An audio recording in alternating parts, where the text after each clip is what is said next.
Good morning students. हम rules for filling electrons और electronic configuration की कल हमने बात की थी। इसमें हमने दो एग्जांपल देखे थे और हमने देखा था कि जो रूल्स हैं वो दो कॉन्सेप्ट हैं, हमारा ऑफ-बो प्रिंसिपल और हुंड्स रूल। इन पे डिपेंड करता है। तो ऑफ-बो प्रिंसिपल ने कहा था कि हम इलेक्ट्रॉन्स को एनर्जी के बेसिस पे फिल करते हैं। जिस सबशेल की एनर्जी सबसे कम होती है सबसे पहले इलेक्ट्रॉन वहां पर आता है, उसके बाद हायर एनर्जी वाले सबसेल्स में एंटर करता है इलेक्ट्रॉन। ओके, तो देखिए इस तरह से ही बनाया था। देखिए फर्स्ट शेल में 1s होता है, सेकेंड शेल में s और p कौन सा 2s 2p बोल देंगे। ऐसे ही थर्ड में 3s 3p 3d, ऐसे ही फोर्थ में 4s 4p 4d 4f, ऐसे ही 5 में, ऐसे ही 6 में, 7 में, 8 में। ओके, देखिए सबसे पहले अब इलेक्ट्रॉन हम एकदम से इतना सारा एनर्जी लेवल याद नहीं कर सकते। हमने तो कल सिर्फ 30 तक के लिए देखा था, ये था। इसमें एक ही बात ध्यान रखनी होती है कि इसी लेवल में जा रहा होता है, पहले 1s में, देन 2s 2p में, देन 3s 3p में, फिर 3d से पहले 4s की एनर्जी होती है। तो हमने ये चीज़ याद कर ली थी। अब इस चीज़ को भी अगर याद ना करना हो तो ट्रिक क्या होती है, ये आपने बना लिया, इसके बाद आप ऐसे ये एरो लगाएंगे, टेढ़े तिरछे, ठीक है, इस तरह से आपने एरो लगाते गए।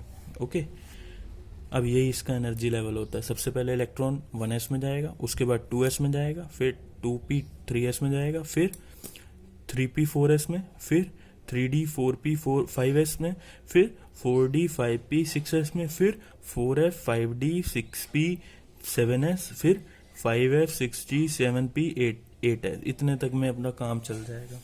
ठीक है, तो देखिए पहले इलेक्ट्रॉन कहाँ गया, s में, देन s में, देन ps में, पहले ss में, फिर ps में, हमने ऐसे लिख लिया ss ps, उसके बाद यहाँ तक हो गया, फिर dps ऐसे लिख लिया dps, फिर fdps, चाहे आप ऐसे याद कर लो चाहे ऐसे याद रख लो।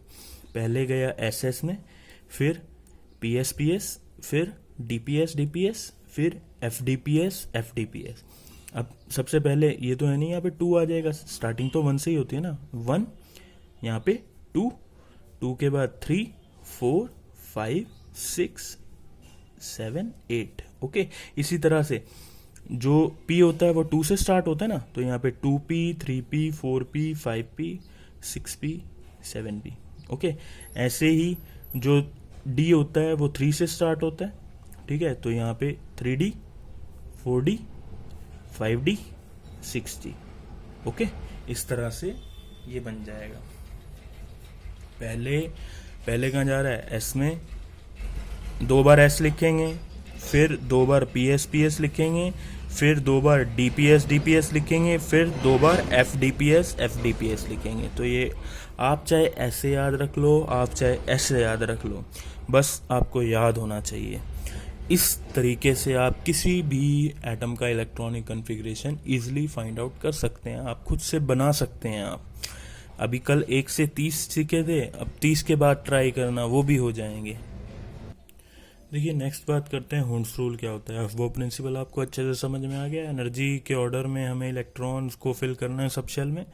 अब हुंड्स रूल क्या कहता है कि देखिए जैसे जो भी सब शेल है उसके अंदर ऑर्बिटल्स होते हैं। जैसे अगर मैं बात करूँ डी की, डी में कितने बताए थे, 5 होते हैं, ठीक है। अब मुझे इस डी में 7 इलेक्ट्रॉन फिल करने हैं, तो मैं फिल कैसे करूँगा, पहले 1 2 3 4 5, ऐसे नहीं, मैं ऐसे नहीं फिल कर सकता इसको कि जैसे देखिए 1 2 3 4, तो ये गलत हो जाएगा। पहले हमें सिंगली पेयर करना है, ठीक है, पहले हमें अनपेयर रखना होगा, 1 2 3 4 5, उसके बाद पेयरिंग करते हैं हम 6 7। इसी तरह से इलेक्ट्रॉन फिल करते हैं। और यही हमें हुंड्स रूल ने बताया कि पहले उसको अलग मतलब सिंगल भरो, ठीक है, एक स्पिन में, उसके बाद अपोजिट स्पिन में, ठीक है ना। ये स्पिन दिखा रखे हैं यहाँ पे, क्योंकि इलेक्ट्रॉन की स्पिन क्या या तो क्लॉकवाइज होती है या एंटी क्लॉकवाइज होती है। तो पहले तो सेम आपने स्पिन में भर दिया, उसके बाद आप जब पेयरिंग कर रहे हैं तो उसको अपोजिट स्पिन में रखो। अगर सेम स्पिन में रखोगे ये चीज़ भी गलत हो जाएगी कि आपने दोनों ऐसे रख दिए, गलत है ये भी। ओके, तो देखिए जो सब शेल्स में ये जो ऑर्बिटल्स हैं इनकी एनर्जी लेवल सेम ही तो एनर्जी है सबकी, तो इनको डीजेनरेट ऑर्बिटल्स बोल देते हैं। ठीक है, इलेक्ट्रॉन फिल करने के बाद अगर कोई एक इलेक्ट्रॉन सिंगल रह गया उसको क्या बोल देते हैं, अनपेयर्ड इलेक्ट्रॉन। और ये जो डबल डबल है इनको क्या बोलेंगे, पेयर्ड इलेक्ट्रॉन। ओके, और ये मैंने दोबारा से वही चीज़ बनाई है। अब देखिए इलेक्ट्रॉनिक कन्फिग्रेशन देखते हैं। Hydrogen, helium, lithium, beryllium. पहले क्या आता है, एटॉमिक नंबर 1 किसका होता है, हाइड्रोजन का, then helium, lithium, beryllium, boron, carbon, nitrogen, oxygen, fluorine, neon. हमें पता है हाइड्रोजन में एटॉमिक नंबर 1 है तो इलेक्ट्रॉन भी 1 होगा, तो वो इलेक्ट्रॉन कहाँ जाएगा, 1s में। और हीलियम का एटॉमिक नंबर 2 है, इलेक्ट्रॉन कितने बनने हैं इसमें, 2, क्योंकि जो एटॉमिक नंबर होता है उतने इलेक्ट्रॉन होते हैं, तो 1s में मैक्सिमम कितने आ सकते हैं, 2 आ सकते हैं, 1s2। अब लिथियम की बात करें, लिथियम का एटॉमिक नंबर कितना होता है, 3, तो 3 इलेक्ट्रॉन भरने हैं, तो पहले 2 तो इधर आ जाएंगे, तीसरा तो ये ले नहीं सकता ना, मैक्सिमम ये 2 ही ले सकता है। उसके बाद अगला थर्ड इलेक्ट्रॉन कहाँ चला जाएगा, 2s में, तो क्या बन जाएगा, 1s2 2s1, ये लिख दिया। ऐसे ही बेरिलियम के लिए 2s2 बन जाएगा। ठीक है, ऐसे बोरोन की बात करें, बोरोन का कितना है एटॉमिक नंबर, 5 इलेक्ट्रॉन बनने हैं, तो 4 तक तो यही हो गया, 1s2 2s2। उसके बाद यहाँ तो तीसरा आ नहीं सकता, तो अगला किस में जाना है, देखो 1s के बाद 2s, 2s के बाद 2p, इसमें आ जाएगा 2p1। ऐसे ही कार्बन, नाइट्रोजन, ऑक्सीजन, फ्लोरीन, आगे वाला तो सब सेम रहेगा, तो 2p2, क्योंकि हमें पता है कि p में कितने मैक्सिमम भर सकते हैं, 6 भर सकते हैं ना, तो 2p1 1 2 3 4 5 6, इस तरह से एटॉमिक नंबर 1 to 10 का मैंने दिखा दिया। अब 11 से लेके देखते हैं आगे तक 19 20। देखिए ये कल देखा था हमने, एटॉमिक नंबर 11 है सोडियम का, तो देखिए 1s2 2s2 2p6। अब 2p6 तक तो यहीं तक हो गया, ठीक है ना, मैक्सिमम 6 आ सकते हैं। 2p के बाद कहाँ जाना है अगला इलेक्ट्रॉन, 3s में, तो 3s1। ऐसे मैग्नीशियम में अगला इलेक्ट्रॉन 3s2 हो जाएगा। अब एल्यूमिनियम की बात करें तो 3s के बाद क्या आता है, 3p, तो 3s2 के बाद 3p1 हो गया। ठीक है ना, ऐसे एटॉमिक नंबर 14 15 16 17 18 के लिए क्या हो जाएगा, 3p1 3p2 3p3 3p4 3p5 3p6। Okay, तो इस तरह से आप इलेक्ट्रॉनिक कन्फिग्रेशन कर सकते हैं। ऐसे ही आप 21 से लेकर 30 तक की मैंने यहाँ लिखी हुई है, एक बार आप देखना, उसके बाद मैं कल इस चीज़ को भी समझा दूंगा। ठीक है, अब एक चीज़ और मुझे बतानी है कि देखिए ये हो गया इलेक्ट्रॉनिक कन्फिग्रेशन। जैसे आप 10th क्लास में पढ़ते थे कि सिंपल इलेक्ट्रॉनिक कन्फिग्रेशन दिखाना है आपको, तो देखिए ये 1s, इसकी मैं बात करूँ एल्यूमिनियम की, ये 1s2 है, उसके बाद क्या आता है 2s2 2p6, फिर क्या आता है 3s2 3p1 है। ये 1 का मतलब क्या है, फर्स्ट शेल, फर्स्ट शेल में कितने इलेक्ट्रॉन है, 2, इधर लिख दिया। और ये 2s2 2p6, यहाँ पे सेकेंड शेल में कितने इलेक्ट्रॉन है, 8 लिख दिया।